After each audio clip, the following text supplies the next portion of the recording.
PV Narasimha Rao గారి విషయంలో మాత్రం చాలా దారుణంగా వ్యవహరించిన కాంగ్రెస్ పార్టీ ఇవాళ మన్మోహన్ సింగ్ గురించి ఎందుకు ఇంతగా మాట్లాడుతున్నారు? ఇవాళ దాకా సోనియా గాంధీ కానీ రాహుల్ గాంధీ కానీ ప్రియాంక వాద్రా కానీ అక్కడికి వెళ్ళలేదు. నరసింహారావు గారి జ్ఞాన్ భూమి నెక్లెస్ రోడ్లో ఎన్నిసార్లు మీరు హైదరాబాద్కి వచ్చారు? మన్మోహన్ సింగ్ గారి మీద ఎంత ప్రేమ ఎందుకు వచ్చిందంటే చాలా క్లియర్. అది మీరు అందరిని అడిగితే ఢిల్లీ ఎలక్షన్ ఖజానా ఖాళీ అయిపోయింది తెలంగాణ. సో 2025 రేవంత్ రెడ్డి ఎలాంటి ఛాలెంజెస్ని ఎదుర్కోబోతున్నారు? తెలంగాణ ఎస్పెషల్లీ ఏం జరగబోతుంది? సో రేవంత్ రెడ్డి గారు చాలా ఇష్యూస్ ఉన్నాయి. రైతు భరోసాకు చెప్పారు, కొత్త రేషన్ కార్డుని చెప్తారు, డెవలప్మెంట్కి డబ్బులు లేవు.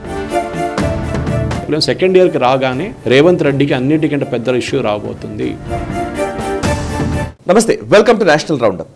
జాతీయ వార్తాంశాల్ని జాతీయవాద దృక్పథంతో విశ్లేషించే చర్చా కార్యక్రమం నేషనల్ రౌండప్ 127వ ఎపిసోడ్ సిద్ధంగా ఉంది. ఈ వారంలో జరిగిన జాతీయ వార్తాంశాలపై విశ్లేషించేందుకు సీనియర్ జర్నలిస్ట్ సురేష్ కొచాట్లి గారు నేషనల్ స్టెప్ స్టూడియోలో ఉన్నారు. వారితో మాట్లాడదాం. నమస్కారం సార్. నమస్కారం సాయి గారు. సార్, ఈ వారం నేషనల్ రౌండప్లోకి వెళదాం. ఫస్ట్ అంశము మన్మోహన్ సింగ్ గారి ఫ్యూనరల్ గురించి. ఆయన అంతిమ క్రియలు నిర్వహిస్తున్న సందర్భంలో అంత్యక్రియలకు సంబంధించి ఇంకా కాంగ్రెస్ పార్టీ ఏవో కొన్ని ఆరోపణలు చేయడం, విమర్శలు చేయడం జరుగుతూనే వస్తోంది. సో బేసికల్లీ మన్మోహన్ సింగ్ గారు ఒక మాజీ ప్రధానిగా ఆయన చేసిన సేవలకు గాను లేదా ఆయనకి ప్రభుత్వం అధికారికంగా గౌరవ వందనం సమర్పించడము, అంత్యక్రియలు నిర్వహించడం మనకు తెలుసు. కానీ అందులో పొరపాట్లు జరిగాయని చెబుతున్న కాంగ్రెస్ ఆరోపణల్ని మనం ఎలా అర్థం చేసుకోవాలి?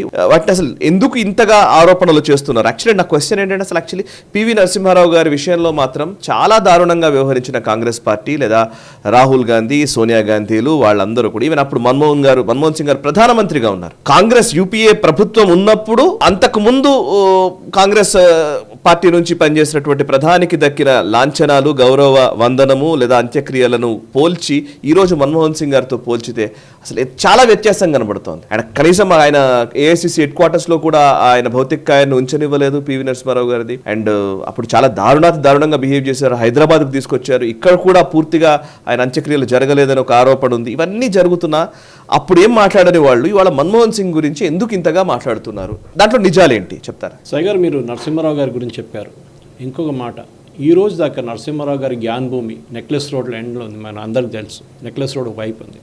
అక్కడి నుంచి 2 కిలోమీటర్ దూరంలో మన ఐమాక్స్ రోటరీలో ఇందిరాగాంధీ గారి స్టాచ్యూ ఉంది.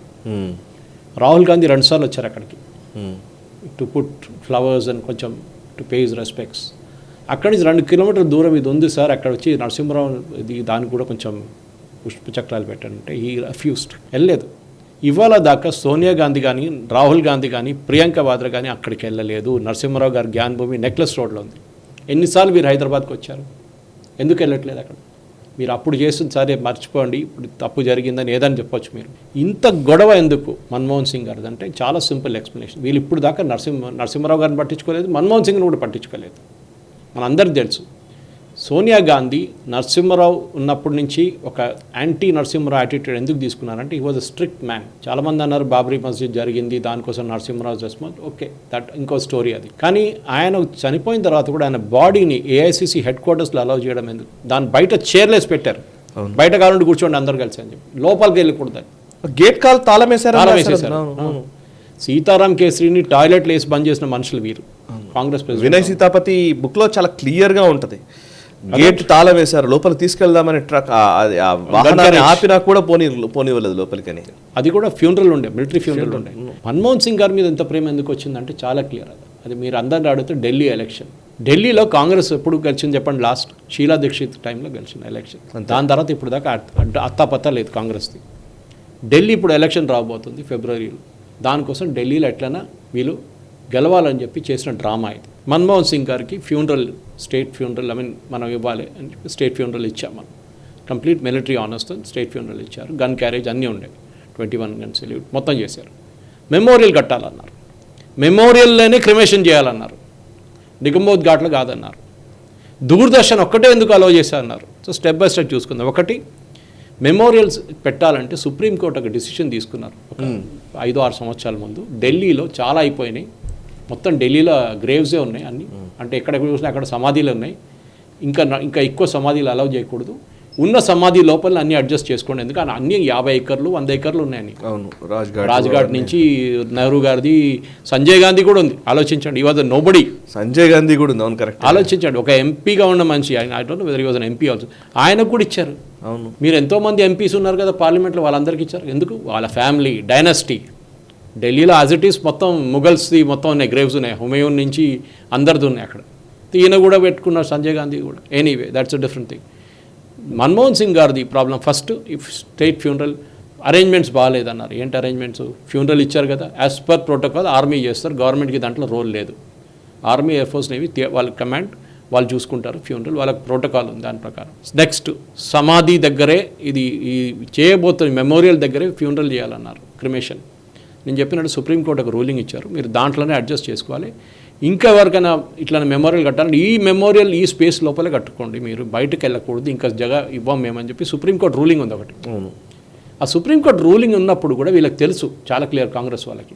దానికి ఒక రూల్ ఉంది సాయి గారు. ఈవెన్ అటల్ బిహారీ వాజ్పేయి గారి మెమోరియల్ కోసం అదే రూల్ పాటించారు వీళ్ళు. గవర్నమెంట్ నిలబట్టింది, ఫస్ట్ ఒక ట్రస్ట్ ఫామ్ చేయాలి. ఆ ట్రస్ట్ ఎవరో వీళ్ళ ఫ్యామిలీ మెంబర్స్ ఉంటారు, ఇంకెవరైనా బ్యూరోక్రాట్స్ ఉంటారు, రిటైర్డ్ వాళ్ళు, ఇంకా ఏమైనా జ్యుడిషియల్ వాళ్ళు ఎవరైనా ఉంటే ఒక గుడ్ మెంబర్ ఆఫ్ ఒక 10 మంది ట్రస్ట్, 8 నుంచి 10 మంది ట్రస్ట్ పెట్టుకోవాలి. ఆ ట్రస్ట్ రిజిస్టర్ చేయాలి. రిజిస్టర్ చేసిన ఆ ట్రస్ట్కి గవర్నమెంట్ ల్యాండ్ ట్రాన్స్ఫర్ చేస్తారు. మీరు ఇదంతా చేసే ముందు అక్కడ వెళ్ళి క్రిమేషన్ చేయాలంటే ఇట్స్ అగేన్స్ట్ ద రూల్స్. అంతే. డికంపోజ్డ్ అట్లా చేస్తే ప్రాబ్లం ఏంటి? అది అక్కడ చేయకూడదు. చేసిన తర్వాత మీరు వెళ్ళారా, లాస్ట్లో యాషెస్ వేయడానికి వెళ్ళారా? మీరు వెళ్ళలేదు. ఎందుకంటే we wanted give private space అంటే, మరి ఫ్యూనరల్ టైంలో ప్రైవేట్ స్పేస్ ఎందుకు ఇవ్వలేదు? దూరదర్శన్ ఒకటే ఛానల్ అలా, అన్ని నేషనల్ ఈవెంట్స్లో దూరదర్శనే ఉంటుంది. రిపబ్లిక్ డే పరేడ్లో మీకు 30 ఛానల్ కనిపి ఒకటి. వీళ్ళకేం కాదు, వీళ్ళ చంచాలు అందరు రావాలి లోపలికి వచ్చి, వీళ్ళ మీద కెమెరా పెట్టాలనుకున్నారు, అది కాలేదు. అది కోపం. మోదీ గారి మీద ఫోకస్ చేశారు. నెక్స్ట్ అలిగేషన్, 3 చైర్లే పెట్టారు మన్మోహన్ సింగ్ గారి ఫ్యామిలీకి, 5 చైర్లు పెట్టారు. As per protocol Mrs Manmohan Singh Kaur, Mrs Kaur and 3 కూతురు, వాళ్ళకి 4 చైర్లు ప్లస్ 1 ఎక్స్ట్రా ఇచ్చారు. వీళ్ళకేం కావాలంటే 10 చైర్లు వేసుకుంటే దాని పక్కన కార్గే, దీని పక్కన సోనియా గాంధీ, ఆ పక్కన రాహుల్ గాంధీ, ప్రియాంక వాద్రా కూర్చుంటారు. లేదు కదా సోనియా గాంధీ. అరే ఫస్ట్ ఆఫ్ ఆల్ వీరెవరు? Family spaces, family protocol. ఇది వీళ్ళకి ఈ ఫ్యూనరల్ అరేంజ్మెంట్ తెలుసు ఎట్లా చేస్తారని. మన్మోహన్ సింగ్ని పట్టించుకునే వాళ్ళు వీళ్ళందరూ. ఆయన బతుకున్నప్పుడు ఆర్డినెన్స్ని ప్రెస్ కాన్ఫరెన్స్ చించిపడేసిన మనిషి రాహుల్ గాంధీ. మీ అందరికీ తెలుసు, మనందరికీ. ఈ కాన్స్టిట్యూషన్ క్లబ్లో వెళ్ళి మొత్తం చేశాడు, అన్ని డ్రామాలు చేశాడు రాహుల్ గాంధీ. అట్లా మనిషిని మీరు ఇప్పుడు పెద్ద రెస్పెక్ట్ ఇస్తున్నారు. ఆయన ఉన్నప్పుడు పట్టించుకోలేదు. ఒలింపిక్స్కి సాయి గారు all heads of state were called across the world. India నుంచి సోనియా గాంధీని ఇన్వైట్ చేశారు చైనీస్, మన్మోహన్ సింగ్ని ఇన్వైట్ చేయలేదు. ఆలోచించండి. ఏ లీడర్ వచ్చినా సోనియా గాంధీనే కలిసేది. యాక్చువల్లీ రాహుల్ గాంధీ, రాజీవ్ గాంధీ ఫౌండేషన్కి అగ్రిమెంట్ సైన్ చేశారు, 300 కోట్లది. చైనీస్ వాళ్ళు డొనేట్ చేశారు డబ్బులు. ఎవరు సైన్ చేశారు? రాహుల్ గాంధీ సైన్ చేశారు. సో ఇట్లాంటి అన్నిటికీ, అరే మన్మోహన్ సింగ్ గారి గురించి ఇంత చెప్తారు కదా, ఇదే రాజీవ్ గాంధీ ఫౌండేషన్కి 100 కోట్లు ఇచ్చారు. గవర్నమెంట్ డబ్బులు ఒక ప్రైవేట్ ట్రస్ట్కి. అది మోదీ గారు చేశారనుకోండి, ఇవాళ మొత్తం ఒలవని తిట్టుకుంటారు వీళ్ళు, కాంగ్రెస్ వాళ్ళు ఏడుస్తారు, బకెట్లు పెట్టుకుని ఏడుస్తారు వాళ్ళు. అప్పుడు చేసిన ఎవరు ఆ టైంలో డబ్బులు లేకుండే గవర్నమెంట్ దగ్గర. మనం ఇంత పెద్ద ఎకానమిస్ట్ అని చెప్తాం, మళ్ళీ పాపం ఇప్పుడు చెప్తారు కదా. లాస్ట్ టైం మన నేషనల్ రౌండప్లోనే మన ఫస్ట్ టాపిక్ తీసుకుని 15 నిమిషాలు దాని మీద మాట్లాడడం. చాలామంది క్రిటిసైజ్ చేస్తారు నన్ను, కామెంట్స్లో అది చూశాను నేను. చాలామంది ఎందుకు ఇంత చెట్టు మీద ఎక్కిస్తున్నారు మీరు, ఇంత పెద్ద మనిషి ఎక్కడ, వాడు మొత్తం యువత డమీ ప్రైమ్ మినిస్టర్ అని చెప్పి నేను చెప్పాను. ఒక మనిషి చనిపోతే you should speak good about that person. ఆయన గురించి గిట్టడం పక్కన పెడతాం, ఆఫ్ ద రికార్డ్ చేయొచ్చు అన్ని. కానీ ఆన్ రికార్డ్, ఈవెన్ దూరదర్శన్కి వెళ్ళినప్పుడు కూడా నేను, దూరదర్శన్ వాళ్ళు చెప్పారు కానీ నేను అప్పుడు కూడా నేను ఆన్ మై ఓన్ నేను చాలా మటుకు ఒక మంచి ఇమేజ్ ఇచ్చాను మన్మోహన్ సింగ్ గారు. ఈ had is positive side, negative side మాట్లాడడం చాలా ఉన్నాయి, అందరితో మాట్లాడుతూనే ఉంటానండి చాలాసార్లు. ఇదేంట్రా భారతరత్న నరసింహరావు గారికి ఎవరు భారతరత్న ఇచ్చారండి? ఇది ఇప్పుడు కాదు సాయి గారు, ఇది చాలా రోజుల నుంచి జరుగుతుంది. నేను ఎగ్జాంపుల్ ఇస్తాను మీకు ఒకటి. రాజేంద్ర ప్రసాద్ గారు చనిపోయినప్పుడు Nehru road a letter to his cabinet ministers. అందరు క్యాబినెట్ మినిస్టర్కి లెటర్ రాశారు, ఒక్కరు కూడా ఫ్యూనరల్కి వెళ్ళకూడదని చెప్పి. Former president of India Rajendra Prasad చనిపోయినప్పుడు he didn't allow single person to go. దాని తర్వాత సర్దార్ పటేల్ గారు చనిపోయినప్పుడు కూడా అన్నారు, ఒక్కరు కూడా వెళ్ళకూడదు. బిఆర్ అంబేద్కర్ గారు, అవును మరి ఆయన ఫ్యూనరల్ కూడా ఎవరు వెళ్ళకూడదు అని నెహ్రూ లెటర్ రాశారు. ఇదే కాంగ్రెస్ వాళ్ళు ఇప్పుడు దండాలు తీసుకొని పోస్టర్లు తీసుకొని తిరుగుతున్నారు. అడగండి, ఏ కాంగ్రెస్ లీడర్ అంబేద్కర్ గారి ఫ్యూనరల్కి వెళ్ళారని అడగండి. పెద్ద not talking of the senior leaders. Prime minister వెళ్ళారా? నెహ్రూ వెళ్ళారు ఆ టైంలో? వెళ్ళలేదు కదా. ఎందుకు వెళ్ళలేదు? ఎందుకంటే అంత కోపం ఉండే అంబేద్కర్ గారి మీద కూడా. ఎందుకంటే ఈ was never a part of Nehru's cabinet, totally against. So ఇప్పుడు పెద్ద పెద్ద ఏడుపు అదే అని చేస్తున్నారు కదా. భారతరత్న వాళ్ళకి ఇచ్చుకున్నారు. పటేల్ గారికి భారతరత్న ఎప్పుడు ఇచ్చారు? నరసింహరావు గారికి ఎప్పుడు ఇచ్చారు మీరు భారతరత్న? ఇప్పుడే కావాలమ్మా, ఇక్కడ రెజల్యూషన్ పాస్ చేశారు అసెంబ్లీలో, ఇప్పుడే ఇవ్వండి, ఎందుకంటే ఇక్కడ కాంపిటీషన్, ఎవరు ఎక్కువ ఏడుస్తారని చెప్పి ఢిల్లీలో మెడల్ దొరుకుతుందని చెప్పేసి. స్టేట్ అసెంబ్లీ, నరసింహారావు గారు చనిపోయినప్పుడు స్టేట్ అసెంబ్లీ స్పెషల్ సిట్టింగ్ పెట్టారా? భారతరత్న అడిగారా? ఎందుకంటే ఇంత డ్రామా నాకు అర్థం కావట్లేదు ఇక్కడ కాంగ్రెస్ వాళ్ళది. ఇది వీళ్ళది. సాయి గారు ఏం చెప్పాలంటే వీళ్ళకి ఒక స్లేవ్ మెంటాలిటీ ఇది. ఇక్కడ వాళ్ళు ఏం చెప్తారో, ఆ ఫ్యామిలీ ఏం చెప్తారో దానికే జిందాబాద్, దానికన్నా ఎక్కువ అక్కడిక్కడ ఏం చేయాలి. సో నేను ఇదే చెప్, స్టాండర్డ్ రూల్ ప్రోటోకాల్ ఉన్నప్పుడు మీకు ప్రాబ్లం ఏంటి? రాబోతుంది మెమోరియల్ వస్తుంది, అటల్ బిహారీ వాజ్పేయి గారు మెమోరియల్ కూడా నిలబట్టింది టైం డిసైడ్ చేయడానికి. సో మీరు కాదు అక్కడ జరగాలి, అక్కడ జరగాలి, ఎందుకు జరగాలి అక్కడ? ప్రణబ్ ముఖర్జీ గారి కూతురు మీకు తెలుసు, శర్మిష్ఠ, షీ హ్యాడ్ నవికా కుమార్తో ఒక ఇది ఉండే డిబేట్లో. షీ క్లియర్లీ సెడ్ వాళ్ళ నాన్నగారు చనిపోయినప్పుడు, he was ex president of India, Congress leader, అది సపరేట్ పక్కన పెడదాం. కాంగ్రెస్ వర్కింగ్ కమిటీ ఒక రెజల్యూషన్ కూడా పాస్ చేయలేదు. She said it. Congress working committee ఒక కండోలెన్స్ రెజల్యూషన్ కూడా పాస్ చేయలేదు మన ప్రణబ్ ముఖర్జీ గారు చనిపోయినప్పుడు. అప్పుడు కాంగ్రెస్ వాళ్ళు ఇమీడియట్ నెక్స్ట్ డే మార్నింగ్ వచ్చి జయరాం రమేష్ వీరందరూ వచ్చి, లేదు ఎప్పుడు మేము అట్లా పాస్ చేయమన్నారు. She immediately bought out.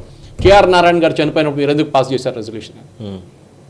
నోరు తెరవలేదు ఎప్పుడు. దాని తర్వాత ఒక్కడు కనిపించలేదు. మళ్ళీ వీళ్ళది హిపోక్రసీ. సాయి గారు ఇది అంతా ఎందుకు చేస్తున్నారంటే 1984 రైట్స్ తర్వాత కాంగ్రెస్కి పెద్ద దెబ్బ తగ్గింది. 6 వ్యతిరేకంగా మన అందరికి తెలుసు, పెద్ద చెట్టు పడిపోతే కదులుతుందని చెప్పారు గ్రౌండ్ అంతా అని రాజీవ్ గాంధీ గారు చెప్పారు.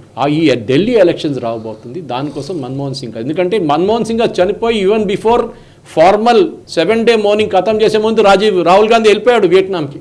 అవును, న్యూ ఇయర్ సెలబ్రేషన్స్ కోసం. మళ్ళీ ఎందుకంటే మీరు మార్నింగ్ ఎందుకు అబ్జర్వ్ చేయట్లేదు? ఎప్పుడు ఒక కాంగ్రెస్ లీడర్ మాట్లాడ్డు దీని గురించి. భారత్ రత్న ఇవ్వాలంటే ఇస్తామండి, డెఫినెట్గా ఇస్తాం, ఇప్పుడు కాదు ఎప్పటికైనా ఇస్తాం, అది దాని టైం ఉంటుంది. నరసింహరావు గారికి మీరు ఎందుకు ఇవ్వలేదు? మీరు ఉన్నారు కదా 2004 నుంచి 2014, ఈయన గురుగారే ఉండే కదా ఆయన, అవును, ఎందుకు ఇవ్వలేదు? 2004 నుంచి 2014 ఎకనామిక్ రిఫార్మ్. పివి నరసింహారావు గారికి గురువు గారు, పివి నరసింహారావు గారికి ఇప్పుడు నిజానికి ఇందులో కూడా ఇంకొక స్పీచ్ చూడండి మీరు. ఆ ఆర్థిక సంస్కరణలు తీసుకొచ్చినప్పుడు 91లో ప్రవేశపెట్టిన బడ్జెట్ గురించి మాట్లాడతారు. మన్మోహన్ సింగ్ కే క్రెడిట్ ఇస్తారు, అసలు ప్రధానమంత్రిగా ఉన్న పివి నరసింహారావు క్రెడిట్. అదే నేను అడుగుతున్నా సాయి గారు, అది ఇంకో పాయింట్. ఒక ఫైనాన్స్ మినిస్టర్, ఇప్పుడు నిర్మలా సీతారామన్ తీసుకున్నాను, ఆమె మోదీ గారు చెప్పిన మాటనే ఇంప్లిమెంట్ చేయాలి. సింపుల్. ఆమె ఫైనాన్స్ మినిస్టర్గా ఉండొచ్చు, బడ్జెట్ ప్రెజెంట్ చేస్తారు, అందరూ ఆమెను తిడతారు, ఇన్కమ్ ట్యాక్స్ ఎగ్జామ్షన్ చేయలేదు, అది చేయలేదు. కానీ this is a cabinet decision headed by the prime minister. That's it. It's a complete ఒక క్యాబినెట్ డిసిషన్, నిర్ణయం అది. బడ్జెట్ అనేది క్యాబినెట్ పాస్ చేస్తుంది బడ్జెట్ని, then only it is presented in the parliament. Collective responsibility అది క్యాబినెట్ది. అప్పుడు నరసింహారావు గారు లేకుంటే ఈయన ఇక్కడి నుంచి ఒక పెన్ అక్కడికి మూవ్ కాదు సాయి గారు. దాని తర్వాత మనం చూసాం, దీనికి ముందు కూడా మనం మెన్షన్ చేస్తాం. అండ్ ఇంకొక అసలు చాలా దారుణం విషయం ఏంటంటే, తెలంగాణ ఇచ్చింది యూనియన్ గవర్నమెంట్, తెలంగాణ రాష్ట్రం ఏర్పాటు చేసింది యూనియన్ గవర్నమెంట్. అంటే ఎవరు? ప్రధానమంత్రి మన్మోహన్ సింగ్. బట్ సోనియా గాంధీ విగ్రహం పెడతారు ఎందుకు? ఎందుకంటే భజన పాడుకుంటే వీళ్ళు సరే, సోనియా లేకపోతే రాదు. ఇవన్నీ అసలు కాన్స్టిట్యూషన్ పరంగా మన కాన్స్టిట్యూషన్ పరంగా అంటే అట్లీస్ట్ రేవంత్ రెడ్డి మాట మీద మెచ్చుకుంటాను. ఆయన అట్లీస్ట్ ఈ mention Sushma Swaraj name during the assembly debate ఎప్పుడో ఒకసారి మాట్లాడారు.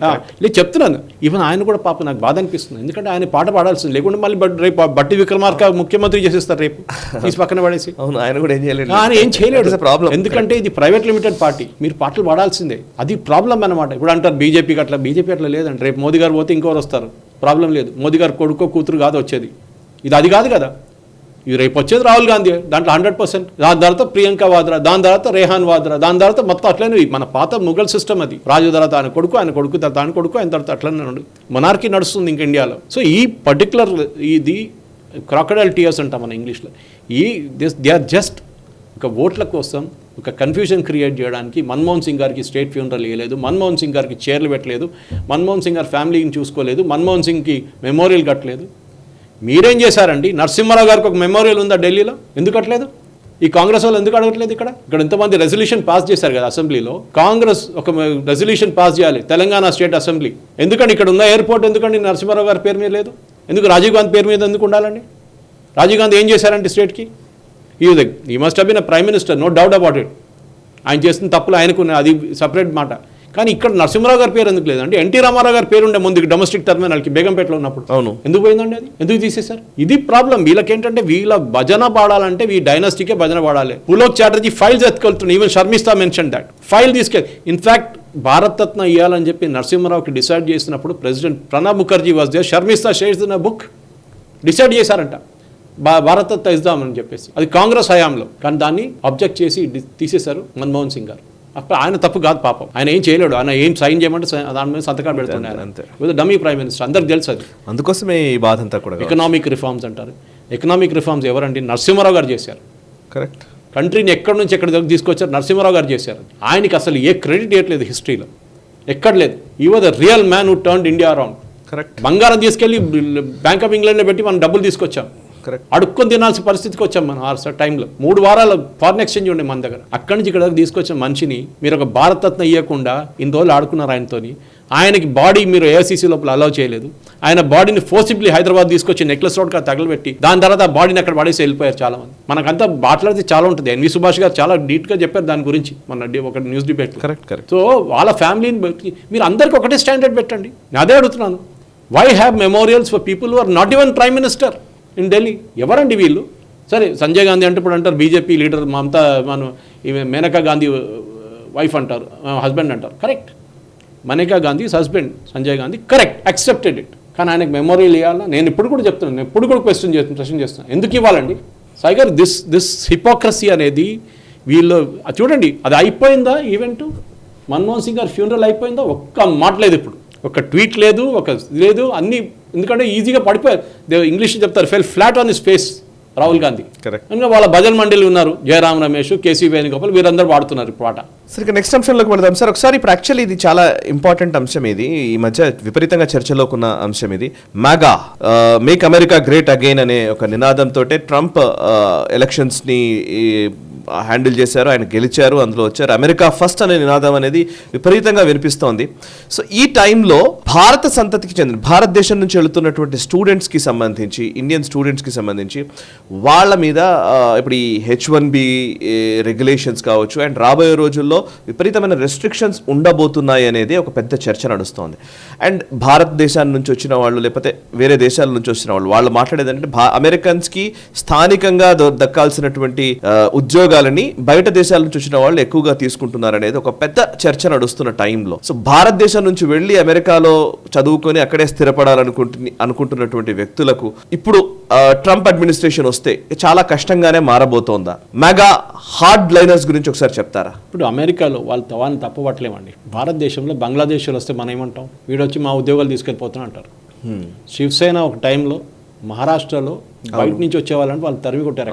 అవును, ముంబై కర్రలు తీసుకొని కొట్టారు బాల్ ఠాక్రే. మాకు మహారాష్ట్రన్స్కి son of the soil policy, మాకు ఉద్యోగం మాకు ఉండాలని చెప్పారు. ఆలోచించండి, ఒక స్టేట్లోనే జరిగింది. రేపు America is thinking the same way. Americans ఏమంటాం, మాకు ఉద్యోగం లేదు, బయట నుంచి వచ్చిన వాళ్ళు మా ఉద్యోగం తీసుకెళ్ళిపోతున్నారని. దీంట్లో మెయిన్గా సాయి గారు మీరు చెప్పినట్లనే ఇది ఇండియన్స్కి ఒకటే కాదు, అందరికీ ఉంటుంది. కానీ major part is going to be Indian. Already Trump administration అంటే స్టెమ్లో వెళ్ళేది మన వాళ్ళే. అదే 18,000 మంది ఆల్రెడీ ఇల్లీగల్ ఇమిగ్రెంట్స్ ఉన్నారు ఇండియన్స్ అని. 18,300 వాళ్ళని జనవరి 20th కాగానే రిటర్న్ పంపిస్తా అంటాం. వాళ్ళు చాలా మంది కెనడాకి పారిపోయారు దాని నుంచి. ఎందుకంటే కెనడాలో దే ఆర్ వెరీ లిబరల్, ఎవడైనా రావచ్చు అని చెప్పేసి. But Trump is very clear.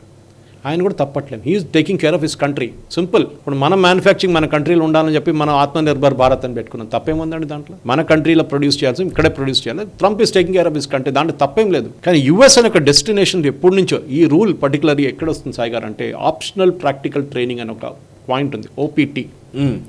ఇది ఫారిన్ స్టూడెంట్స్కి, గ్రాడ్యుయేట్స్కి, మెయిన్లీ ఫ్రమ్ ఇండియా, వీళ్ళేం చేస్తారంటే యూఎస్లో ఉండి చదువు అయిన తర్వాత ప్రాక్టికల్ ఎక్స్పీరియన్స్ కోసం ఉద్యోగం చూసుకుంటారు.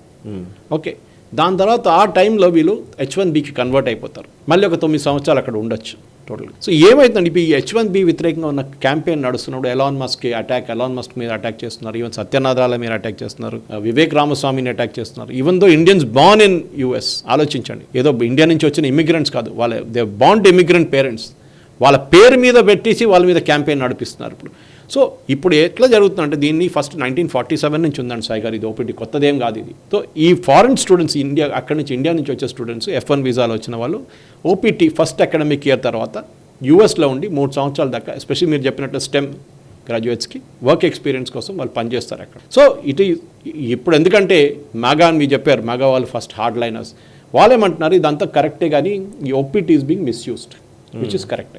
వాళ్ళకి నేను ఒక ఎగ్జాంపుల్ తీసుకుంటే, వాళ్ళకి మినిమం ఆలోచించండి, ఒక $15 per hour ఉంటే వాళ్ళకి పే చేసేది $5, $4.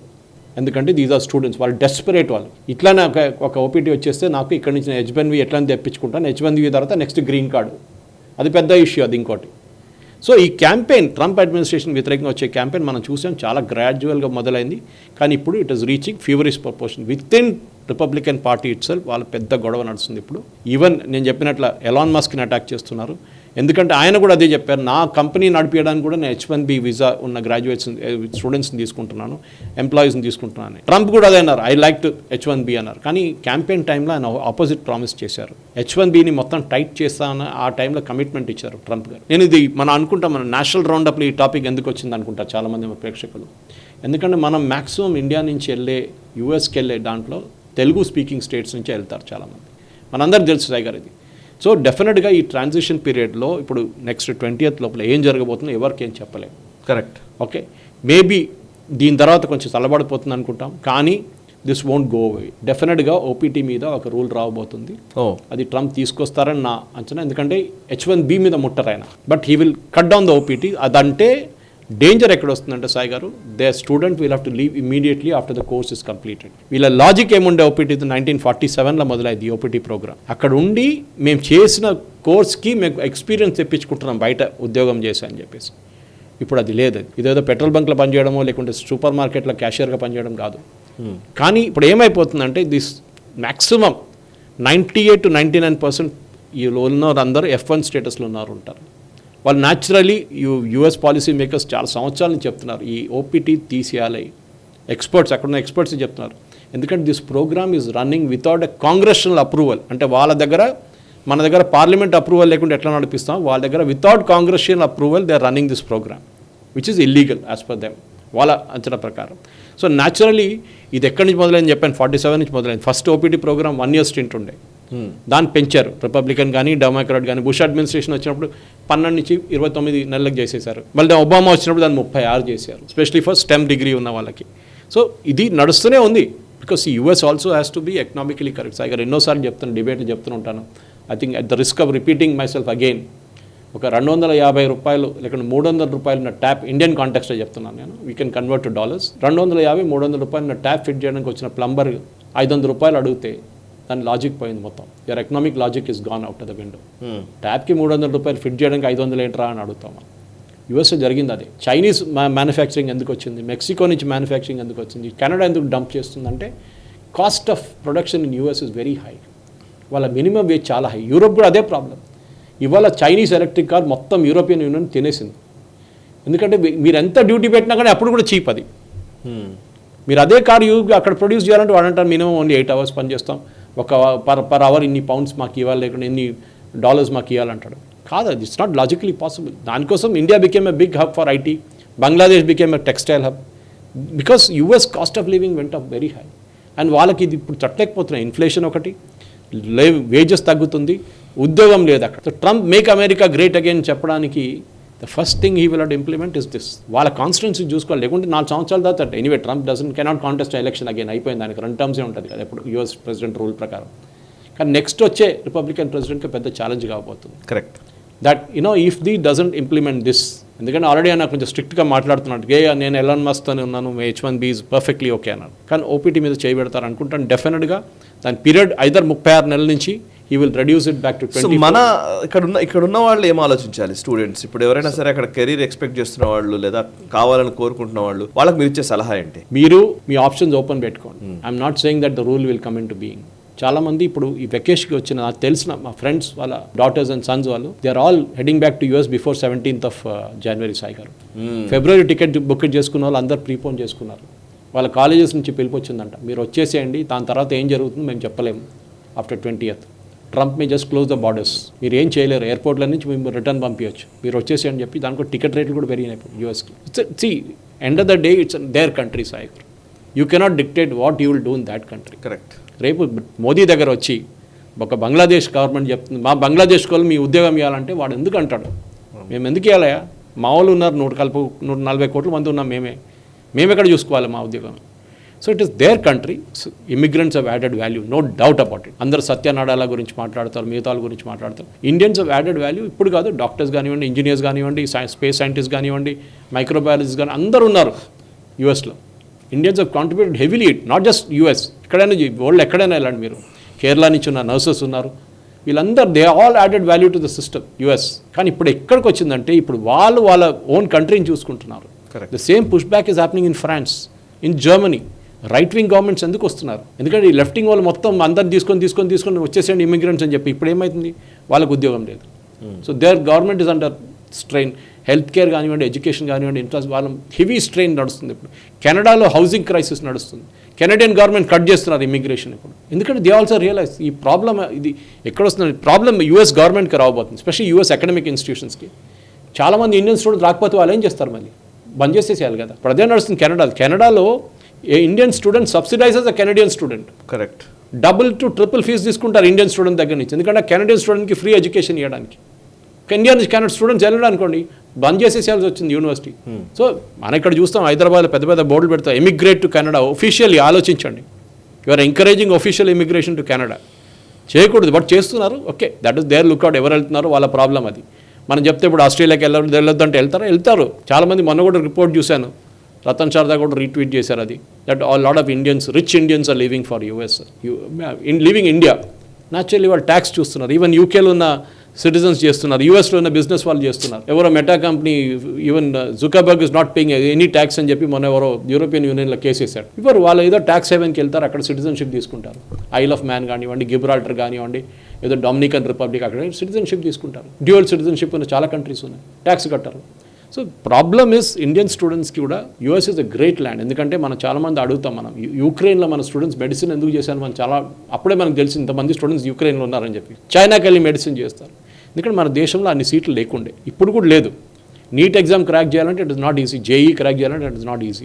ఇది అన్ని అయిన తర్వాత కూడా ఉద్యోగం రావాలి, అది ఇంకా problem. So naturally they are looking for better option, specially post graduate లెవెల్లో బయటకు వెళ్తారు. Great education, US is produce some of the best college. కానీ అక్కడ కూడా సబ్ స్టాండర్డ్ కాలేజ్ చాలా ఉన్నాయి. మనం చూసాం, మనకు ఈడీ రైట్స్ జరిగింది ఇక్కడ. అవును, మేము గ్లోబల్ అవుట్లో మాట్లాడాం దాని గురించి.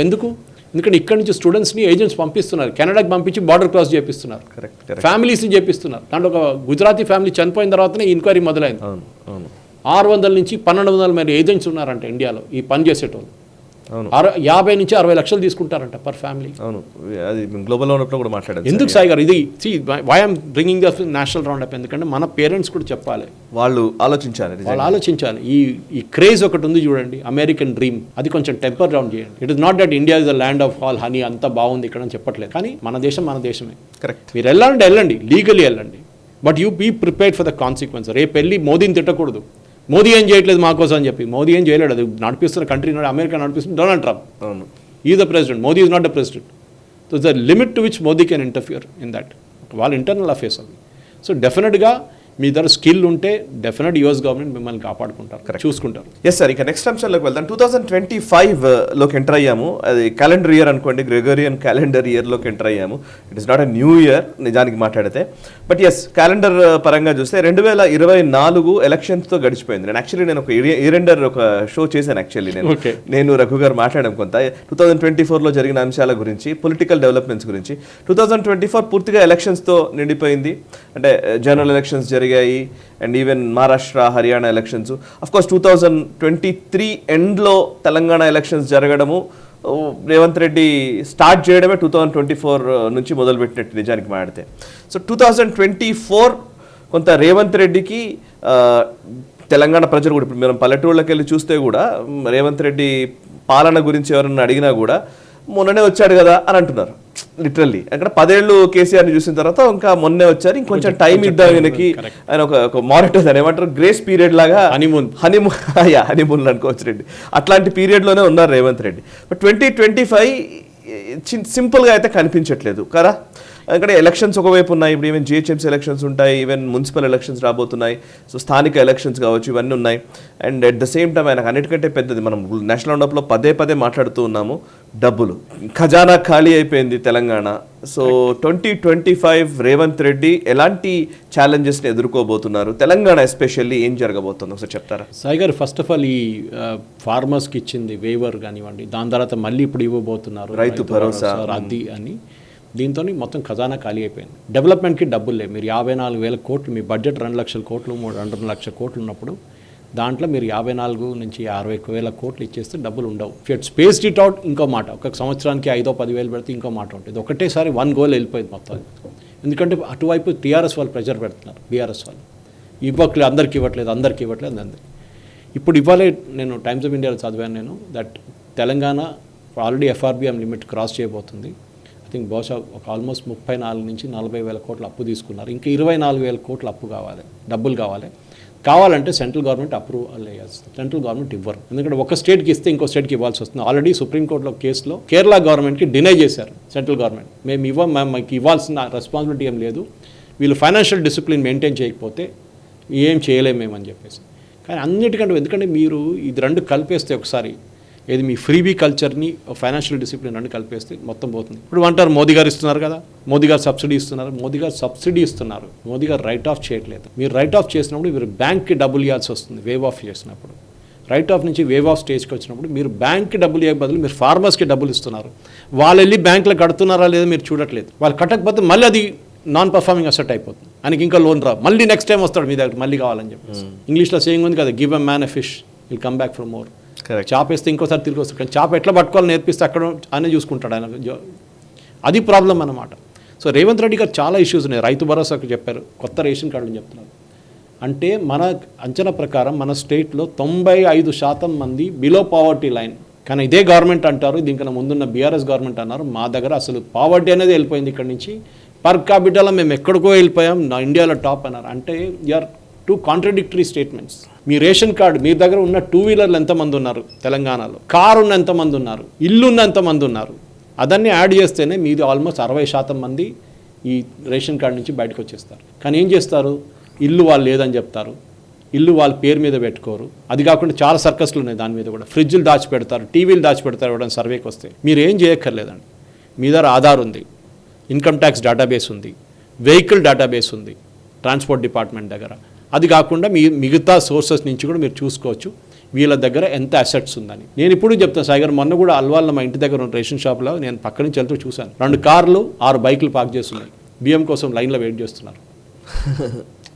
బహుశా డ్రైవర్లు ఉండొచ్చు, చెప్పలేము. కానీ అప్పుడు కూడా అంటున్నాను, ఇది మేజర్ మిస్యూజ్ సాయిగారు. లీక్ ఈ బియ్యం తీసుకెళ్ళి అమ్మేసుకుంటున్నారు బయట, ఎందుకంటే ఫ్రీగా ఇస్తున్న బియ్యం అదొకటి, ఇంకా చాలా సబ్సిడైజ్ బియ్యం తీసుకొచ్చి మీరు ఇవ్వాలి. ఎవరు కావాలంటే వాళ్ళకి ఇవ్వాల్సింది. మోదీ గారు 1 నేషన్ 1 రేషన్ కార్డుని తీసుకొచ్చారు, అందరికీ 85 crores మందికి బియ్యం ఇస్తున్నారు ఫ్రీగా. కానీ ఇక్కడ ఎట్లయిపోయిందంటే 90% మంది ఎట్లయిపోతారు సాయి గారు, నేను కొత్త రేషన్ కార్డు ఇంకా ఇష్యూ చేస్తారంట ఎవరికి. ఇది ప్రాబ్లం. ఇప్పుడు ఏమైపోయిందంటే, ఇప్పుడు ఒక ఇంట్లో జాయింట్ ఫ్యామిలీ ఉన్నప్పుడు ఫస్ట్ అమ్మ నాన్న కొడుకు పెళ్లి అయిపోయింది, కూతురు పెళ్లి అయిపోయింది. ఇప్పుడు వాళ్ళు వెళ్ళి వాళ్ళ రేషన్ కార్డు సెపరేట్ తీసుకున్నారు, ఇక్కడ రేషన్ కార్డులో డ్రాప్ చేయలేదు పేర్లు.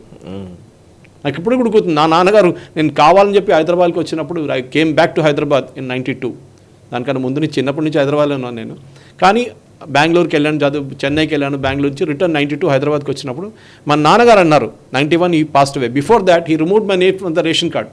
అనంత ప్రిన్సిపల్ మంచి కేరళలో నా పేరు తీసేశాడు రేషన్ కార్డు నుంచి, చేసి నాకు సర్టిఫికేట్ పంపించాడు, I dropped your name, take 1 more ration card in Hyderabad అని చెప్పి. నేను తీసుకున్నాను, పేరు కోసం తీసుకున్నాను, ఎక్కడ పడుందా ఇప్పుడు కూడా. సో ఈ రేషన్ కార్డు మిస్యూజ్ అని చెప్పి అన్నిటికంటే పెద్ద డ్రైన్ సాయి గారు. ఇంకోటి ఇల్లు ఇస్తా అంటున్నారు. ఓకే, మీరు ఈవెన్ ఈ భరోసా రైతు భరోసా ఇప్పుడు ఏమంటున్నారు, 5 నుంచి 10 ఏకర్లు ఇస్తామంటున్నారు. అది చూడండి ఇప్పుడు ఏం చేస్తారు, 50 ఏకర్లు ఉన్నవాడు ఏం చేస్తాడు, వాళ్ళ చుట్టాలకు అమ్ముకుంటాడు, పేరు ట్రాన్స్ఫర్ చేసుకుంటాడు, డబ్బులు తీసుకుంటాడు. ఇంకేమంటారు, వీళ్ళు ఓన్లీ కల్టివబుల్ ల్యాండ్ మీద ఇస్తాం, రాళ్ళు గీలు ఉన్న ల్యాండ్కి ఏమంటున్నారు. ఎవరు చెక్ చేస్తారు, మీ ఇదే విలేజ్ రెవెన్యూ ఆఫీసర్స్ కదా, మీ దగ్గర ముందు విఆర్ఓ ఉండే ముందు, ఇప్పుడు ఇంకా ఏదో పేరు మీద పెట్టారు, వీళ్ళు చెక్ చేస్తారు. అది కరప్షన్ అక్కడ దాకా ఉంది. మీరు ఇల్లు సెలెక్ట్ చేస్తున్న మీ సర్పంచ్లు, మీ ఎలక్టెడ్ రిప్రజెంటేటివ్, అక్కడే కరప్షన్ మొదలవుతుంది. మీరు ఎవరికి ఇల్లు ఇస్తున్నారు, పేదోళ్ళకి ఇవ్వడానికి ఎవరు అబ్జెక్ట్ చేయట్లేదు, కానీ ఇల్లు ఉన్నోళ్ళు ఇల్లు అమ్మేసుకొని ఇల్లు లేదని చెప్తున్నారు. మీరు హిస్టారికల్ రికార్డ్ చెక్ చేసి చూసారా, వాళ్ళకి ఇల్లు ఉండేనా ముందనేది. మీ దగ్గర ఇంత ఐటీ టెక్నాలజీ ఉన్నప్పుడు మీరు ఎందుకు చెక్ చేయట్లేదు? అది దిస్ పర్టికులర్ వన్ డెఫినెట్గా, ఎందుకంటే దాని తర్వాత మనకి హనీమూన్ పీరియడ్ తర్వాత జిహెచ్ఎంసీ ఎలక్షన్స్ రాబోతుంది. అవును, లాస్ట్ టైం చూసాం మనం, ఇంత మంచి పట్టున్న పిఆర్ఎస్ కూడా బీజేపీ వాళ్ళు తీసుకెళ్ళిపోయారు ఎన్నో సీట్, 48 మీద అనుకుంటాను. అవును, జిహెచ్ఎంసీలో. ఈసారి ఏం జరగబోతుందండి? ఎందుకంటే అండ్ మొన్నటి అసెంబ్లీ ఎలక్షన్స్లో కాంగ్రెస్ ఏమీ గెలవలేదు, మొత్తం బీఆర్ఎస్ గెలిచింది. సో ఇప్పుడు కొంతమంది కొనుక్కున్నారు, లేదు నో ప్రాబ్లం అన్నారు, నాగేందర్ లాంటి అందరినీ కొనుక్కున్నారు. అది it's a game which is happening. So ఈ ఫైనాన్షియల్ డిసిప్లిన్ అనేది సెకండ్ టర్మ్లో, అంటే సెకండ్ టర్మ్ అని చెప్పలేము, సెకండ్ ఇయర్కి రాగానే రేవంత్ రెడ్డికి అన్నిటికంటే పెద్ద ఇష్యూ రాబోతుంది. ఆయన డావోస్కి వెళ్తున్నారు, డావోస్కి వెళ్ళి మేము 10 కోట్లు పెట్టి స్టాల్ సెటప్ చేసి ఇన్వెస్ట్మెంట్ అట్రాక్ట్ చేయడానికి వెళ్తున్నారు. కానీ అదే టైంలో మీరు అదానీ గురించి ఆపోజిట్గా మాట్లాడతారు, రేపు అదే అదానీ మీకు డావోస్లో కనిపిస్తారు. ఏం చేస్తారు అప్పుడు? మాకు వద్దంటారా మీరు? డిఫెన్స్ కారిడార్లో ల్యాండ్ పెడితే ఏదో ఒక పీస్ మిషన్ అని చెప్పి ఒక యాంటీ ఇజ్రాయెల్ ఒక ఫోరంలో వెళ్ళి రేవంత్ రెడ్డి మాట్లాడారు. చీఫ్ మినిస్టర్ని పంపిస్తున్నప్పుడు at least his office should check ఆయన ఎక్కడ వెళ్ళి మాట్లాడుతున్నారని. అక్కడ వెళ్ళి ఏం చెప్పారు, ఇజ్రాయెల్స్కి వెపన్ సప్లై చేయకూడదని ఎవడో మాట్లాడారు మీటింగ్లో. ఈయన అన్నాడు అట్లీస్ట్ ఈ సెడ్ రైట్ థింగ్, మేము ఏం చేయలేము, అది central government policy, Adani company కానివ్వండి ఎవరైనా కానీ, అదానీతో బిజినెస్ చేయకూడదని ఎవడో డిక్టేట్ చేస్తున్నాడు ముఖ్యమంత్రికి. సో పాలసీ వైజ్ మీరు ఒక డిసిషన్ తీసుకోకపోతే సాయి గారు, అదానీ కానీ ఎవరైనా ఉండొచ్చు, if the government is not trust worthy, రేపు మీరు ఈ గవర్నమెంట్ రేపు ఇది అదానీ ఉండొచ్చు, రేపు అంబానీ ఉండొచ్చు, రేపు కిర్లోస్కర్ ఉండొచ్చు, రేపు టాటా ఉండొచ్చు, ఎవరైనా ఉండొచ్చు, వీళ్ళ వ్యతిరేకంగా ఒక అలిగేషన్ రాగానే మేము ఈ కంపెనీని తీసి ఇక్కడ నుంచి బయట పంపిస్తామంటే రేపు ఎవరు రారండి ఇక్కడికి. ఒక కన్సిస్టెన్సీ ఆఫ్ పాలసీ ఉండాలి. ఇప్పుడు దాకా ఉండే తెలంగాణలో అది రాజశేఖర రెడ్డి గారి టైం నుంచి వచ్చినప్పుడు, మళ్ళీ కేసీఆర్ వచ్చినప్పుడు అక్కడి నుంచి వచ్చినప్పుడు ఇక్కడ పాలసీ ఆగలేదు, ఔటర్ రింగ్ రోడ్ ఆగలేదు, డెవలప్మెంట్ అన్నీ నడిచింది. కానీ మీరు if you discourage industrialist by taking your central government central leadership problem, Rahul గాంధీకి అదానీతో ప్రాబ్లం ఉంది, అది మీకెందుకు? మీరు politically you be neutral, you say development my state. I appreciate former chief minister, Rajasthan chief minister Ashok Gehlot మొన్న కూడా అడిగారంట, మీరు ఇంత అదానీ అని మొత్తుకుంటున్నారు పార్లమెంట్లో మీ రాహుల్ గాంధీ, మీరు ఉన్నప్పుడు అదానికి ఇంత పెద్ద ప్రాజెక్ట్ ఇచ్చారు కదా అక్కడ, అంటే నా state development important, Adani Ambani ఎవడని రాని అన్నాడు, మా స్టేట్లో వచ్చి ఉద్యోగం ఇస్తే మేము దండం పెట్టుకొని తీసుకొస్తామన్నాడు. సార్, ఇంకా నారాయణ గురు వివాదము కేరళలో నడుస్తోంది, మీరు ఇంకా దానికి కొంచెం క్లియర్గా డీటెయిల్గా చెప్పండి. చీఫ్ మినిస్టర్ పినరాయి విజయన్ నారాయణ గురుకి సంబంధించి బీజేపీ క్లెయిమ్ చేస్తున్న దాన్ని గురించి వీళ్ళు మాట్లాడడం జరుగుతోంది. మళ్ళీ విజయన్ ఎందుకని నారాయణ గురు ప్రస్తావన తీసుకొస్తున్నారు, ఆయన కమ్యూనిటీకి సంబంధించిన ఓట్లను దండుకోవడం కోసం ఇదంతా చేస్తున్నారనేది ఒక అంశం వినబడుతోంది. సో ఎందుకు ఇదంతా ఇప్పుడు ఈ చర్చ మళ్ళీ ఎందుకు మొదలైంది, ఒకసారి ఆ డీటెయిల్స్ చెప్తారా? ఇక్కడ కేరళలో ఇప్పుడు మొత్తం ఇదే నడుస్తోంది చర్చ. నేను కూడా కొంచెం చూసాను కానీ యాక్చువల్లీ మలయాళంలో నేషనల్ లెవెల్కి వెళ్ళిపోయింది. ఇప్పుడు నేషనల్ లెవెల్ డిబేట్. షేజాద్ పూనావాలా మొన్న ఫస్ట్ ఆయన బయటకు తీసుకొచ్చిన తర్వాత కేరళలో ఉన్న లీడర్స్, బీజేపీ లీడర్స్ రియాక్ట్ కాయ ముందు ఆయన రియాక్ట్ అయ్యాడు. ఓకే, ఎందుకంటే it is good political topic for BJP. ఎందుకంటే ఉదయనిధి స్టాలిన్ చేసిన తర్వాత సనాతన ధర్మం గురించి మాట్లాడారు పినరాయి విజయన్. ఎందుకు పినరాయి విజయన్ చేస్తారని చెప్పి మన తెలుగు ప్రేక్షకులు కూడా తెలుసుకోవాలి. కేరళలో ట్రెడిషనల్ ఓట్ బ్యాంక్లో క్రిస్టియన్స్ ఇప్పుడు కాంగ్రెస్కి ఓటేస్తారు, ముస్లిమ్స్ కూడా కాంగ్రెస్కి ఓటేస్తారు. దాంట్లో ఒక సర్టన్ పోర్షన్ హిందూ వాళ్ళ సిపిఎం కూడా ఓటేస్తారు, ఎల్డిఎఫ్ యూడిఎఫ్. హిందూస్ ఏమో స్ప్లిట్ యాజ్ యూజువల్, 4-5 అక్కడ స్ప్లిట్ అయిపోతారు. ఎన్ఎస్ఎస్ అని Nair service society, Nair is the community which I come from. SNDP అని ఉంది society, that is what Sri Narayana Guru society. ఆయన ఇది ఎస్ఎన్డిపి అని పొలిటికల్ కాదు, ఒక సెమీ పొలిటికల్ పార్టీ అని చెప్పొచ్చు. వాళ్ళ political party is called BDJS, which is a BJP affiliate by the way, strangely BJP alliance partner. So Vellappally Natesan అని చెప్పి ఎస్ఎన్డిపి చీఫ్ ఉన్నారు. ఆయన చాలా సంవత్సరాల నుంచి ఎస్ఎన్డిపి హెడ్ చేస్తున్న, వాళ్ళకి కాలేజీలు కానివ్వండి, స్కూళ్ళు కానివ్వండి, యూనివర్సిటీ అన్నీ నడిపిస్తారు వాళ్ళు. Very rich society. Ezhavas community which is Ezhava community backward, మన దగ్గర ఓబీసీ అని చెప్పుకోవచ్చు మనం కావాలంటే. ఓబీసీ కమ్యూనిటీ లాగా backward class community Ezhava community. వాళ్ళు ఆ ఈడవ కమ్యూనిటీ ప్రొటెక్ట్ చేయడానికి స్కూళ్ళు అన్ని పెట్టుకున్నారు. మంచి కేసు అదే.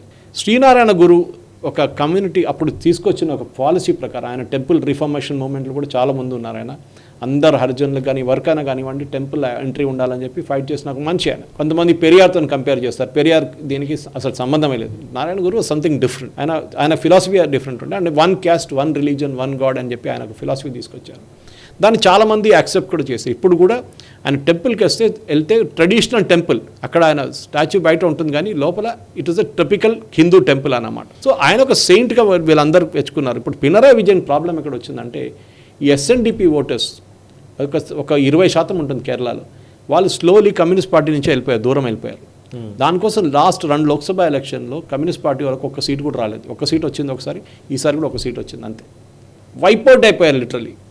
ఎందుకంటే ఎస్ఎన్డిపి ఒకటి నేను చెప్పే, ఎస్ఎన్డిపి బీడీజేఎస్ అని SNDP political arm, BJP alliance partner. వాళ్ళు ఉన్న ఓట్లు వాళ్ళు తీసుకెళ్ళిపోతున్నారు కొన్ని. వెల్లాపల్లి నటేషన్ కొడుకు దీంట్లో ఉన్నాడు, తుషార్ వెల్లాపల్లి అని చెప్పి BJP alliance partner. Rahul Gandhi వ్యతిరేకంగా పోటీ చేశారు వాయనాడులో ఫస్ట్ టైం. ఈ శ్రీనారాయణ గురు ఒక మెమోరియల్ దానికి వెళ్ళారన్నమాట. సో అక్కడ వెళ్ళి నారాయణ ధర్మ సంఘం ట్రస్ట్ వాళ్ళ మాట్లాడే దగ్గర శ్రీ సింగ్, మన అందరికి తెలుసు, మన కేరళకి వెళ్తూ ఉంటారు మీరు. So it is the place a very secret place for everybody. అందరికి వెళ్ళడానికి శ్రీనారాయణ గురుది సమాధి అక్కడ అన్నీ ఉంటుంది అక్కడ బేసిక్లీ. అక్కడ వెళ్ళి ఒక లెక్చర్లో శివగిరిలో కేరళలో వెళ్ళి లెక్చర్ ఇచ్చాడు పినరాయి విజయన్ ఒక మీటింగ్, పబ్లిక్ మీటింగ్లో సనాతన ధర్మ గురించి మాట్లాడుతూ, అసలు సనాతన ధర్మకి దీనికి సంబంధం లేదు, నారాయణ గురుకు సనాతన ధర్మకి సంబంధమే లేదన్నాడు. ఆయన చెప్పిన పాలసీ అందరూ ఫాలో చేయాలి, 1 nation 1 religion 1 God అని. అప్పుడు ఇట్లాంటిదే తిరువళ్ళువారు విషయంలో కూడా ఇట్లాంటిదే ఉంటుంది తమిళ్లో. తెలుగు వాళ్ళని కూడా అసలు హిందూ సమాజానికి ఆయన ఆపాదించొద్దు అనే ఒక వాదన కూడా ద్రవిడ పార్టీలు తీసుకొస్తాయి. అదే నేను అడిగేది ఒకటే క్వశ్చన్ అండి సాయి గారు, 1 రిలీజియన్ 1 గాడ్ అన్నారు కదా, అందరు అదే ఫాలో చేయాలన్నారు. సరే మీరు వెళ్ళి మీ ఇస్లాం వాళ్ళకి చెప్తారా ఇదే మాట? రేపు ముస్లిం లీగ్కి వెళ్ళి 1 caste 1 రిలీజన్, మీరు అందరు ఏ రిలీజన్ మీది లేదు, అందరు ఒకటే రిలీజన్ ఫాలో చేయదు వాళ్ళంటే పోరా పో అని చెప్తారు. వాళ్ళు మా రిలీజన్ మాకు ఉంటుందని చెప్తారు అప్పుడు ఇస్లాం వాళ్ళు. That is their prerogative. క్రిస్టియన్స్కి వెళ్ళి చెప్తారు రేపు శ్రీనారాయణ గురు ఇట్లా చెప్పిండు 1 religion. He was talking in reference to Hindu customs, సనాతన ధర్మం గురించి. అది ఒక పద్ధతి, అది అందరూ ఫాలో అవ్వాలి. ఈయనేమన్నా అంటే సనాతన ధర్మకి ఆయనకి సంబంధం లేదు. ఇప్పుడు మన పినరాయి విజయన్ చూసినప్పుడు అందరు గుర్తుంది శబరిమలలో ఏం చేశారని చెప్పి 2 సంవత్సరాలు. కరెక్ట్. దాని తర్వాత ఎలక్షన్ ఓడిపోయినప్పుడు దాని తర్వాత శబరిమల గురించి మర్చిపోయాడు. ఎందుకంటే ఆయన అర్థమైపోయింది అక్కడ ఏమైనా చేయి పెడితే హిందూ ఓట్లు మొత్తం పోతాయని చెప్పేసి శబరిమలని పక్కన పెట్టారు. ఇప్పుడు కొత్తది తీసుకొచ్చాడు. ఎందుకంటే ఈ వాంట్స్ టు బ్రింగ్ బ్యాక్. ఎందుకంటే మనం చూసాం ఆ ఓట్లు పోయిన ఓట్లను తీసుకురావడానికి శ్రీనారాయణ గురు పేరుని వాడుకొని చేస్తున్నాను అనమాట. సో డెఫినెట్లీ రిలీజియస్ బిలీఫ్స్ ఏమైనా ఉన్నాయండి, Sree Narayana Guru at the end of the day was a Hindu saint. Simple, దాంట్లో లాజిక్ లేదు ఇక్కడ. కానీ ఈయన ఏం చేస్తున్నాడు, దాంట్లో డివైడ్ చేసి అక్కడ చేసి ఇంకోటి కేరళకి ఏ గుడికి వెళ్తే సాయి గారు మీకు తెలుసు, మీరు వెళ్తూ ఉంటారు కదా శబరిమల అంతా, ఈ అప్పర్ టోర్సో ఉండదు, మెన్కి షర్ట్లు తీసేయాలి, బనియన్లు తీసేసేయాల్సి వస్తుంది. ఈయనేమంటున్నారు శివగిరి మఠం వాళ్ళు చెప్పారంట అట్లేం చేయకూడదు, అందరు షర్ట్లు ప్యాంట్లు అన్నీ వేసుకొని వెళ్ళిపోవచ్చండి. దానికి ఒక పద్ధతి ఉంది, దానికి ఒక ఇన్స్టిట్యూషన్ రెస్పాన్సిబిలిటీ ఉంది.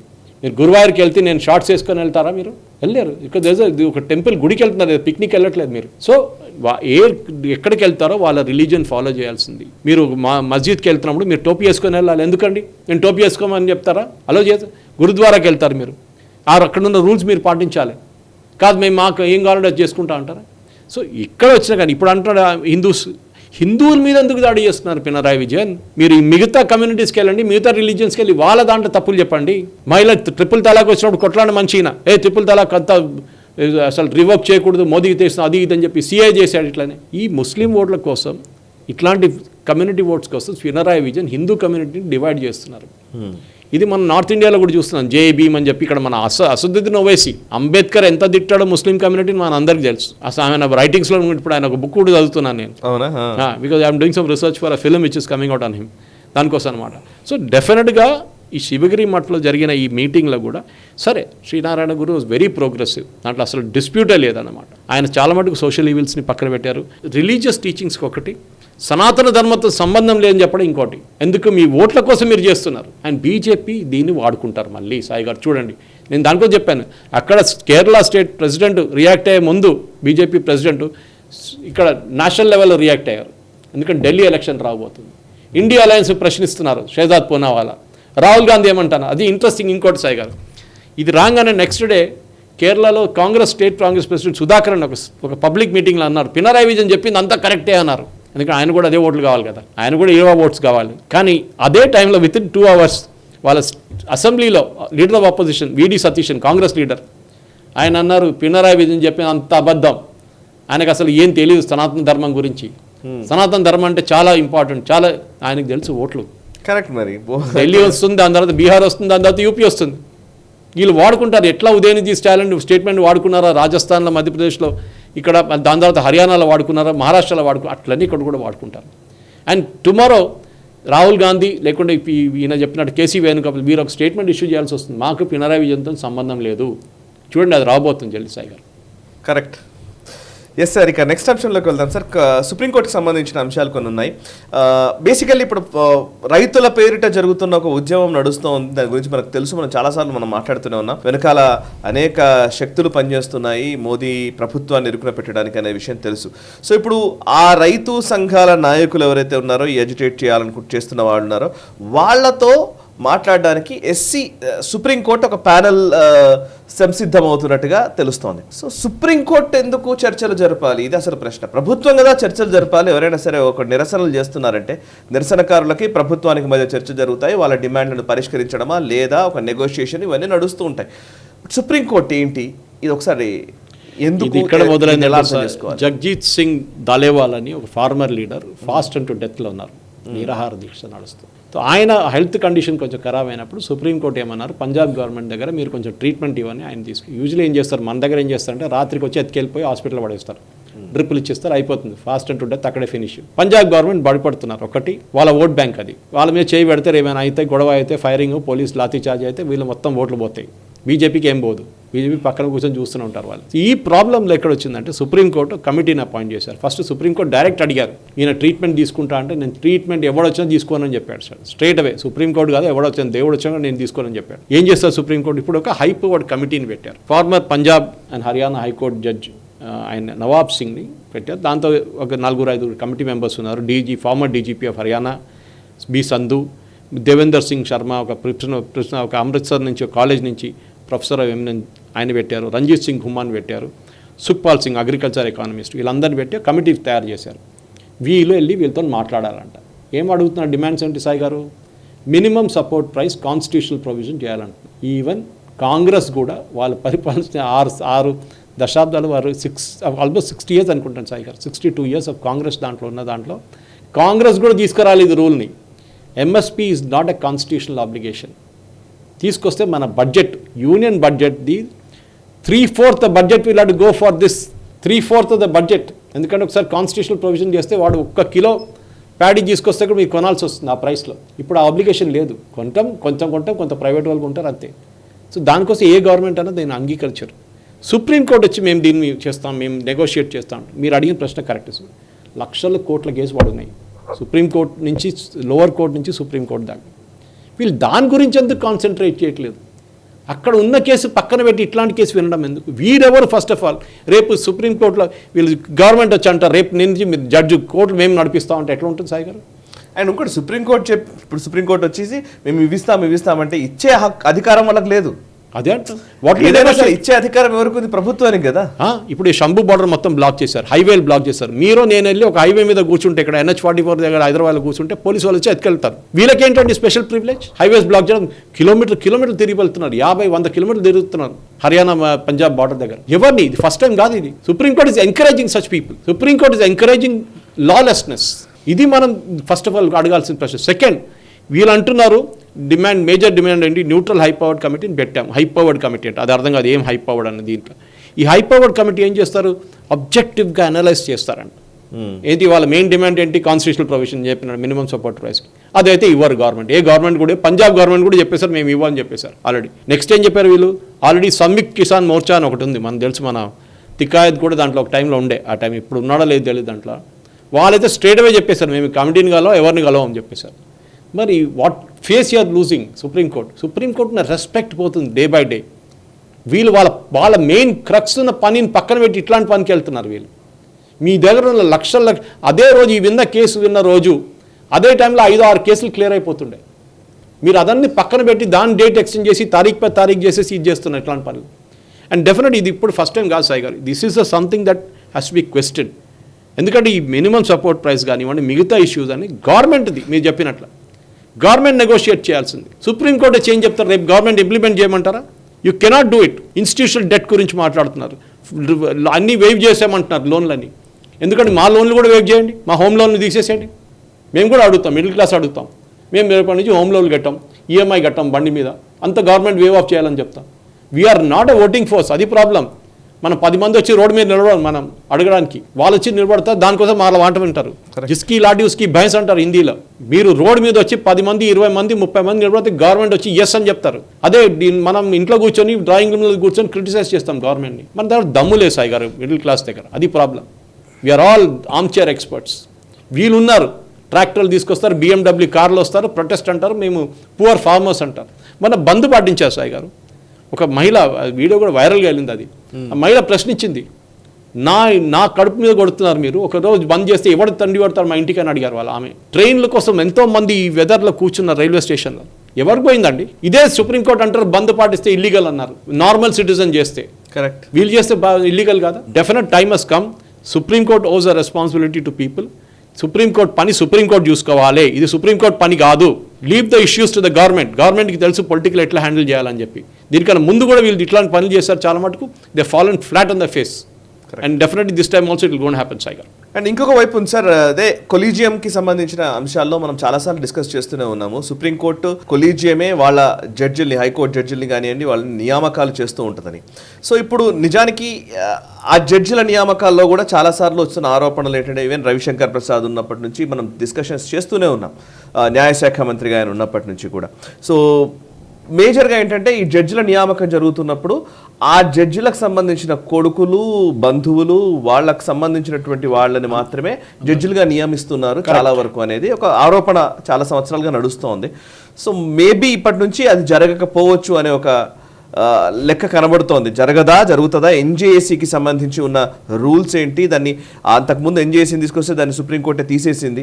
నేషనల్ జ్యుడిషియల్ అపాయింట్మెంట్స్ కమిషన్ అప్పుడు తీసుకొచ్చినప్పుడు దాన్ని తీసేశారు. సో మేమే మా నియామకాలు మేమే చేసుకుంటామని చెప్తూ ఉన్నారు సుప్రీంకోర్టు. సో ఇప్పుడు రాబోయే రోజుల్లో ఈ బంధువర్గాన్ని జడ్జిలుగా నియమించుకునే ప్రక్రియకు ఆగుతుందా? జస్టిస్ ధనంజయ్ చంద్రచూడ్ ఎక్కడి నుంచి వచ్చారండి? అంతే కదా, చంద్రచూడ్ ఫాదర్ చాలా మంది ఉన్నారు. జస్టిస్ నాగరత్న అనుకోండి, her father is also chief judge of supreme court. వీళ్ళందరూ ఇంగ్లీష్లో అంటారు, you scratch my back, I scratch yours అని. లోకంలో ఎక్కడ లేని రూల్ ఇక్కడ ఉంది భారతదేశంలో. Their judge is selecting a judge. రేపు ఐఏఎస్ ఆఫీసర్లు 10 మంది కూర్చొని అంటారు గవర్నమెంట్ దగ్గర, మీరు ఐఏఎస్ ఏం పెట్టకండి, ఎగ్జామ్ ఏం పెట్టకండి, మేమే సెలెక్ట్ చేసుకుంటాం, మా చుట్టాలను అందరినీ ఎక్కించుకుంటాం ఐఏఎస్లో. అగ్రీ చేస్తారా? సుప్రీంకోర్టు అగ్రీ చేస్తారా? సుప్రీంకోర్టు రిజెక్ట్ చేస్తారు దాన్ని. మళ్ళీ మీరు ఎట్లా అపాయింట్ చేస్తున్నారు? సుప్రీంకోర్టు ఏమన్నారు, ఎన్జేఏసీ స్ట్రైక్ చేయడం, ఇది పొలిటికల్ దాంట్లో ఉంటుంది, గవర్నమెంట్ దీంట్లో. అరే ముందు మీరు స్టార్ట్ చేయండి ఆ ప్రాసెస్. కన్సల్టేటివ్ ప్రాసెస్ కదా. సుప్రీంకోర్టు చీఫ్ జస్టిస్ ఉన్నారు కదా, దాంట్లో లీడర్ ఆఫ్ అపోజిషన్ ఉన్నారు కదా, ప్రైమ్ మినిస్టర్ ఉన్నారు కదా. మీకు ప్రాబ్లం ఏంటి? ఈ ప్రాబ్లం ఏంటంటే మీ చుట్టాలను ఎక్కించుకోవడానికి ఒక పెద్ద బండి ఇది.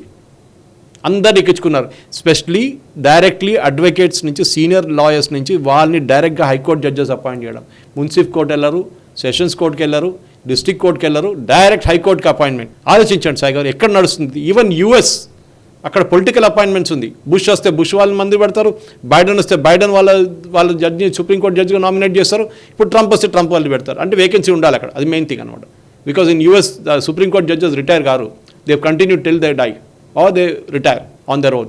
ఇక్కడ ఒక్కటే నడుస్తుంది Sai garu. And time has now come for the government.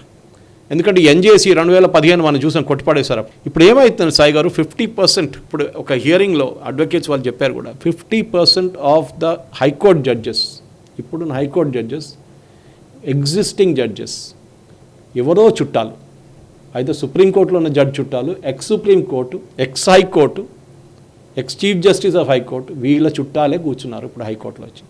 ఇంకా ఎక్కడ చెప్పండి, దీనికన్నా పెద్ద చీటింగ్ ఎక్కడ ఉంది సాయి గారు? దీనికన్నా పెద్ద ఫ్రాడ్ ఎక్కడ నడుస్తుంది? దానికోసం ఇప్పుడు సుప్రీంకోర్టు ఏం డిసైడ్ చేశారంటే, that we will collegium is considering a proposal to pause formally, అంటే టెంపరీగా బంద్ చేసేస్తాం, పాజ్ బటన్ కొట్టేస్తాం. Family members of sitting or former constitutional high court judges will not be selected. వాళ్ళు మంచి టాలెంటెడ్ ఉండొచ్చు, చెప్పలేం, టాలెంటెడ్ వాళ్ళు లేరని చెప్పలేము మనం. కానీ the time has come now. ఎందుకంటే మనం చూసాం చాలా మటుకు రిటైర్ అయిన తర్వాత ఏం చేశారు చీఫ్ జస్టిస్ చాలామంది చూసాం మనం. కేఆర్ నారాయణ నుంచి మిగతా వాళ్ళు అందరూ ఏం చేశారు మనం చూసాం. దానికన్నా ముందున్న జడ్జెస్ కూడా చూసాం మనం. ఒక్క జడ్జ్ కేఆర్ నారాయణ గారు ఒక్కరి గురించి చెప్పట్లేదు, చాలామంది జడ్జెస్ ఉన్నారు అట్లా. ఆయన సన్నీలో ఏం చేశాడు అందరు చూశారు, ఎంత సంపాదించారని చెప్పేసి. So this time has come. Supreme court రేపు ఆర్మీ చీఫ్ అంటారండి గవర్నమెంట్ దగ్గర. మీరెందుకంటే ఆర్మీ చీఫ్ని సెలెక్ట్ చేస్తారు, మేమే డిసైడ్ చేస్తాం ముగ్గురు కూర్చొని.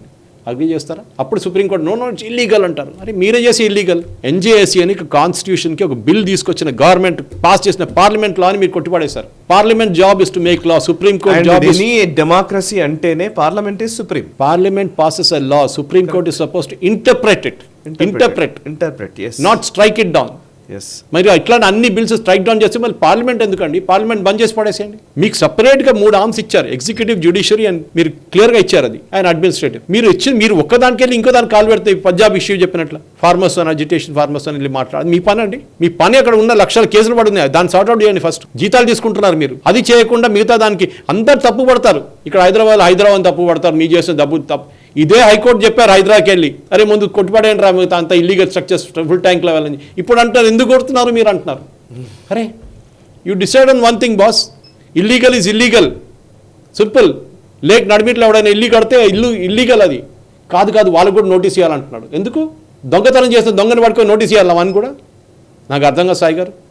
దిస్ పర్టికులర్ సుప్రీంకోర్టు థింగ్ చాలా రోజుల తర్వాత this is come to a practical thing. ఇది డెఫినెట్గా, ఎందుకంటే ఇప్పుడు ఈ చూస్తున్న ఇది కొలీజియం ఇప్పుడున్న CJ Sanjiv Khanna garu, justice Gavai, justice Suryakant, justice Hrishikesh Roy, and Oka justice AS Oka వీళ్ళే ఇప్పుడు డిసైడ్ చేశారు, yes we will have to put a stop to this. ఎందుకంటే ఈ ఫస్ట్ టైం చూస్తున్నాం జ్యుడిషియల్ ఆఫీస్ లాయర్స్ దగ్గర ఇంటరాక్ట్ చేస్తున్నారు, జ్యుడిషియల్ ఆఫీసర్స్తో ఇంటరాక్ట్ చేస్తున్నారు కొలీజియం. ఇప్పుడు దీనికన్నా ముందు లేకుండే 5 కూర్చొని ఒక రూమ్లో డిసైడ్ చేస్తారు ఎవడు జడ్జి, ఏ హైకోర్టు జడ్జి, ఎక్కడి ట్రాన్స్ఫర్, అంతా వీళ్ళు 5 డిసైడ్ చేస్తారు. దాంట్లో వాళ్ళు చుట్టాలు ఉంటారు, వాళ్ళు ఫ్యామిలీ మెంబర్స్ ఉంటారు, అందరు ఉంటారు. అప్పుడు కాన్ఫ్లిక్ట్ ఆఫ్ ఇంట్రెస్ట్ లేదు. కానీ పొలిటీషియన్స్ గురించి అంటారు, వాళ్ళ కొడుకు ఎంపీ అవుతున్నాడు, వాడు కొడుకు ఎమ్మెల్యే అవుతున్నాడు, అది ఇల్లీగల్ అని మాట్లాడతారు. సుప్రీంకోర్టులో జరుగుతుంది. So definitely time has come. Sai garu is a good move and దీనికి ఎప్పుడో చేయాలంటే ఇప్పుడైనా చేస్తున్నారు, అది కొంచెం మంచిది. సరే, ఇక లాస్ట్ అంశం ఒకటి, రాజ్నాథ్ సింగ్ గారు, రక్షణ శాఖ మంత్రిగా రాజ్నాథ్ సింగ్ గారు ఉన్నారు. నిజానికి డిఫెన్స్ రీఫార్మ్స్ అయితే విపరీతంగా నడుస్తున్నాయి. లాస్ట్ 2014 నుంచి ఇప్పటి వరకు చూస్తే ఈ 10 సంవత్సరాల్లో అయితే విపరీతమైనటువంటి సంస్కరణలు వచ్చాయి. అండ్ డిఫెన్స్లో ఆత్మనిర్భరత పెరుగుతోంది, మన వెపన్స్ని మనమే తయారు చేసుకోవడం, ఇవన్నీ జరుగుతున్నాయి. యాక్చువల్లీ నేషనల్ స్టాఫ్ కూడా డిఫెన్స్ రౌండ్ అప్ అని ఒక స్పెషల్ ఎపిసోడ్ని తీసుకొస్తుంది, ప్రతి వారం మనము ప్రసారం చేస్తూ ఉన్నాము. రాజ్నాథ్ సింగ్ గారు ఇప్పుడు మొన్న మధ్యలో చెప్పారు, థియేటర్ కమాండ్స్ గురించి మాట్లాడారు. థియేటర్ కమాండ్స్ ఈ సంవత్సరం అవ్వచ్చు, అని చేయొచ్చు అనే ఒక స్టేట్మెంట్ కూడా మనకు వస్తోంది. అండ్ అంతేకాదు ఈవెన్ మిలిటరీ ప్రొక్యూర్మెంట్ వీటి విషయంలో ఇంకా కొంచెం స్మూతెన్ చేస్తాము అని చెప్తూ ఉన్నారు. అండ్ ఎక్స్పోర్ట్స్ పెంచబోతున్నామని చెప్తూ ఉన్నారు. ఒకసారి ఈ డిఫెన్స్ రీఫార్మ్స్ గురించి 2025 సంవత్సరంలో జరగబోయే వాటి గురించి 3 మెయిన్ థింగ్స్ సాయి గారు. ఒకటి థియేటర్ కమాండ్, ఎక్స్ప్లెయిన్ చేస్తాను దాని గురించి. సెకండ్ మిలిటరీ ప్రొక్యూర్మెంట్, సంవత్సరాలు పడుతుంది ఎక్విప్మెంట్ ఆర్డర్ చేయడం. మూడవది technological advance force. Correct. 3 separate things, కానీ 3కి కనెక్షన్ ఉంది. కరెక్ట్. థియేటర్ కమాండ్స్ అని మీరు కూడా మాట్లాడారు చాలాసార్లు, మీరు షో కూడా చేశారు. Basically army, air force, navy వీళ్ళు ఇండిపెండెంట్గా పనిచేస్తారు. కానీ అన్ని major armies in the world and we're the 3rd largest army, అన్ని వాళ్ళు ఒకటే కమాండ్ కింద పనిచేయాలి. కార్గిల్ వార్లో చాలా క్లియర్గా వచ్చింది. ఆర్మీకి ఎయిర్ ఫోర్స్కి కనెక్షన్ లేకుండే.